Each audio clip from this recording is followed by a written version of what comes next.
Hi guys, welcome to another Ramadan special episode of South's Kitchen. तो आज साहब कहीं पे हम बैठे हुए थे और वहां पे जिक्र हुआ आलू के सालन का। अब आलू के सालन से हम लोगों की बड़ी पुरानी यादें वाबस्ता थी। तो कहीं पे आलू का सालन पकता था, कहीं पे कलिया पकता था। अब कलिया और आलू के सालन पे बहस छिड़ गई। अब साहब कलिया जो है वो तो तले आलू का सालन होता है और शादियों में और किसी भी आपके फंक्शंस में वो साहब तले आलू का सालन जरूर पकता था और उसमें गोल बोटी जरूर पड़ी होती थी। तो अब मैंने भी सोचा कि आज के इस जमाने में आपको वो पुरानी तरकीब जिस तरह कलिया सालन पका करता था वो आपको साउथ के बावर्ची खाने से मैं ले चल के दिखाता हूं। तो आइए चलते हैं साउथ के बावर्ची खाने में और देखते हैं कि तले आलू का सालन जिसे हम कलिया कहते हैं, जो शादियों में हम लोग हर वक्त ढूंढा करते थे, वो कैसे पकाया जाता है।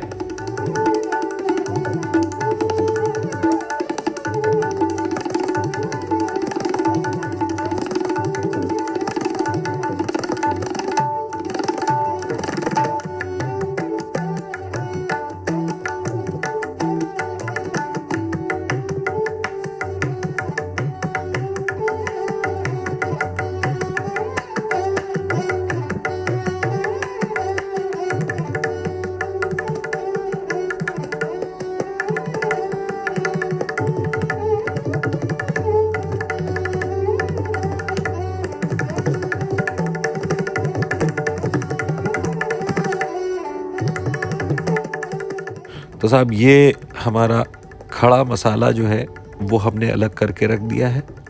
अब इसमें जो हमने 3 मिर्चें थी उनमें शिगाफ करके और उनको स्प्लिट इनटू 2 कर दिया है और गोश्त हमने धो के अलग रख दिया है। और उसके बाद ये जितने भी मसाले हैं वो मिक़दार के हिसाब से हमने छोटे छोटे बोल्स में अलग करके रख दिए हैं। अब ये बहुत ज़रूरी होता है कि आप जब कोई डिश पका रहे हों तो ये मसाले आपके पास और जो इंग्रेडिएंट्स हैं वो सब रेडीली अवेलेबल होने चाहिए, तो कहीं पे आपका हाथ नहीं रुकेगा। तो इसके लिए आपको थोड़ी सी तैयारी पहले से करनी पड़ती है। और जैसा कि आप देख रहे हैं ये सारे इंग्रेडिएंट्स हमने एक एक करके रेडी करके रखे हैं। तो जब हम अपनी फाइनली कुकिंग स्टार्ट करेंगे तो हमारा हाथ नहीं रुकेगा और एक स्मूथ प्रोसेस के तहत हमारा डिश जो है वो पक के तैयार हो जाएगी।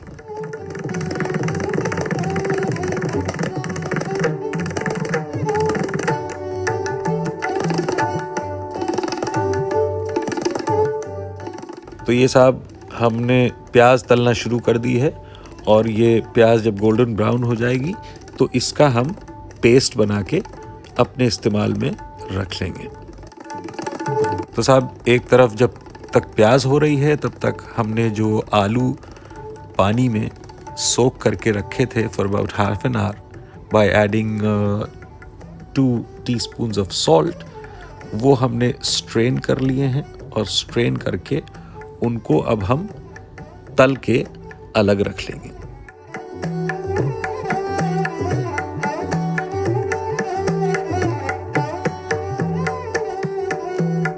तो जो तले आलू हम इसमें इस्तेमाल करते हैं उसमें एक चीज़ का आपको ख़ास ख्याल रखना है, वो ये कि आलू जो हैं वो बड़े आलू होने चाहिए और मीठा आलू तो तकरीबन मतलब बिल्कुल ज़रूरत ही नहीं है इस्तेमाल करने की।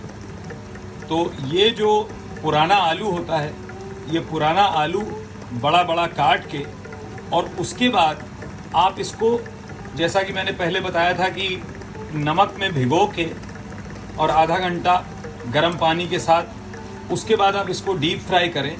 और इसका जाल जो है वो इतना मजबूत हो जाना चाहिए कि जब ये फाइनली आलू के साथ पकेगा तो आलू टूटेगा नहीं। क्यों? क्योंकि उसका जाल जो है वो उसको पूरी तरह से मजबूत उसी शक्ल में रखे रहेगा।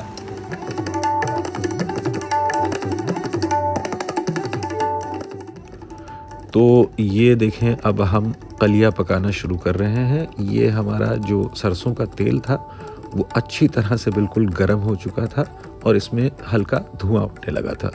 तो अब ये जो खड़े मसाले हमने अलग करके रखे थे उनको हम एक एक करके इस तेल में डाल के और थोड़ा सा भूनेंगे। तो इन खड़े मसालों को जब आप भूनते हैं तो उससे क्या होता है कि इनमें एक अच्छा सौंधापन आ जाता है, और जब आप फाइनली पकाना शुरू करते हैं अपनी मेन डिश तो ये मसाले जो हैं उसमें बहुत कारीगर होते हैं उस डिश के मज़े को और उभारने के लिए।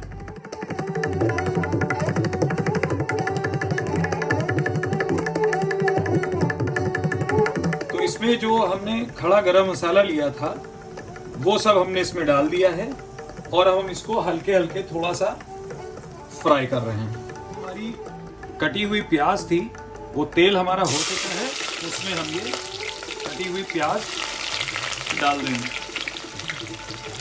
ये हमने कटी हुई प्याज इसमें डाल दी है और साथ में ये जो हमने हरी मिर्चें काट के रखी थी वो भी हमें इसमें डालनी है और इसको गोल्डन ब्राउन करना है।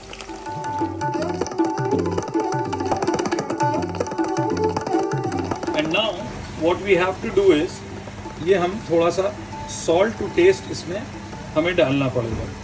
तो ये सालन के हिसाब से आप सॉल्ट टू टेस्ट इसमें डाल देंगे जिस वक्त आप प्याज और हरी मिर्चें इसमें फ्राई कर रहे होंगे। तो अब ये प्याज और मिर्चें गोल्डन ब्राउन बिल्कुल हो चुकी हैं। अब इसमें हम गोश्त ऐड कर देंगे।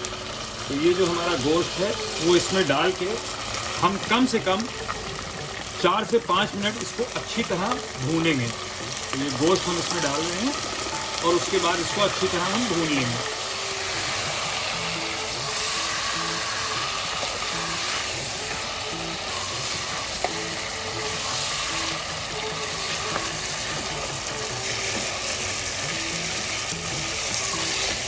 गोश्त जो है वो हम भून रहे हैं और ये अच्छी तरह तकरीबन हाई फ्लेम पे आपको 4 से 5 मिनट इसको बहुत अच्छी तरह भूनना है। तो जैसा कि आप देख रहे हैं ये हमने गोश्त को अच्छी तरह से भूनना शुरू कर दिया है। गोश्त ने अपना थोड़ा सा पानी रिलीज़ किया है जिसको कि हम हाई फ्लेम पर जला लेंगे। तो ये भी आपको याद रखना है कि ये हाई फ्लेम पे जलाना बहुत ज़रूरी होता है।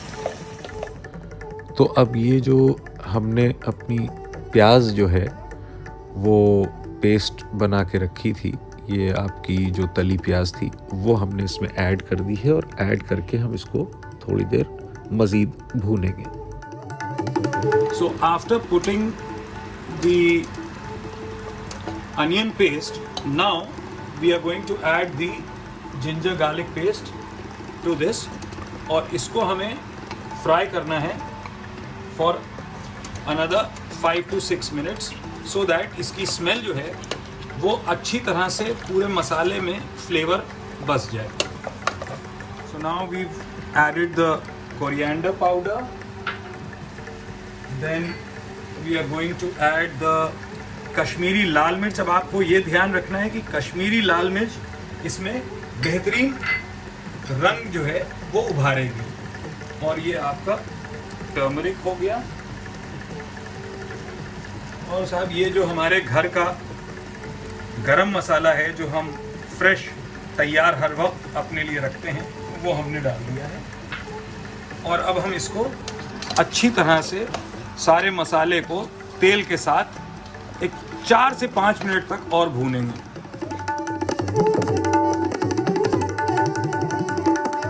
देखें आप ये जो है हमारा गोश्त अच्छी तरह से बिल्कुल ये सारे मसाले में भुन के लाल रंग का बिल्कुल तैयार हो रहा है।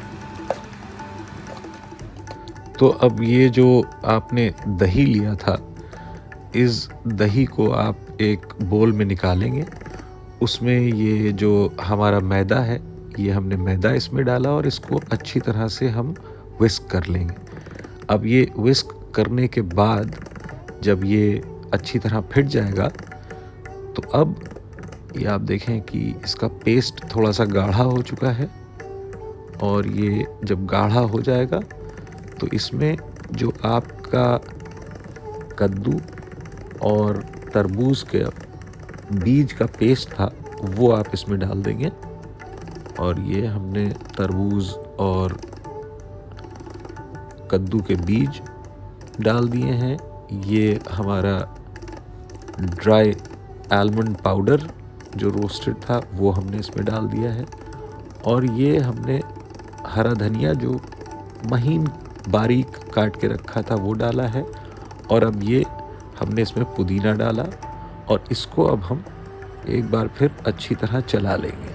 तो अब इसमें आप देखें इसका पेस्ट भी बना के डाल सकते हैं, यानी आप हरा धनिया और पुदीना अलग से ग्राइंड करके इसका पेस्ट बना के डाल लें, मगर हम प्रेफर ये करते हैं कि फ्रेश काट के इसमें डालें, तो उससे इसका जो है वो खुशबू और मज़ा बहुत बेहतरीन हो जाता है।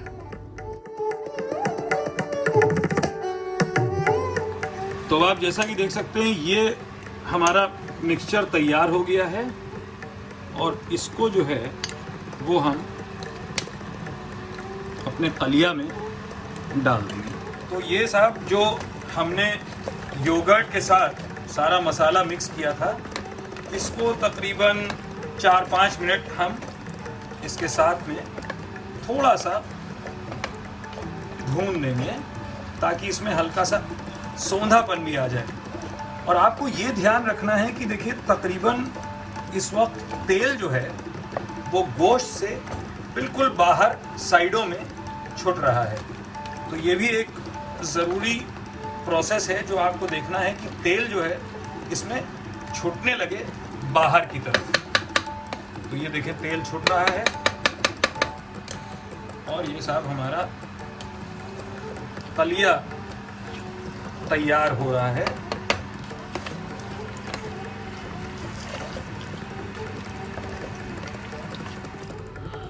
तो अब ये जब हमने अच्छी तरह से भून लिया मसाले को, तो अब इसमें हम 2 कप पानी डालेंगे। और ये 2 कप पानी डालने के बाद हम इसको बंद करके प्रेशर कुकर में कम से कम 3 से 4 सीटियाँ लेंगे। तो ये हमने इसमें पानी डाल दिया है और पानी डालने के बाद इसको हम थोड़ा सा एक बार चला लेंगे। और अब प्रेशर कुकर को बंद करके हम कम से कम 3 से 4 सीटियाँ ले लेंगे ताकि गोश्त हमारा जो है वो अच्छी तरह बिल्कुल इसके साथ में गल जाए।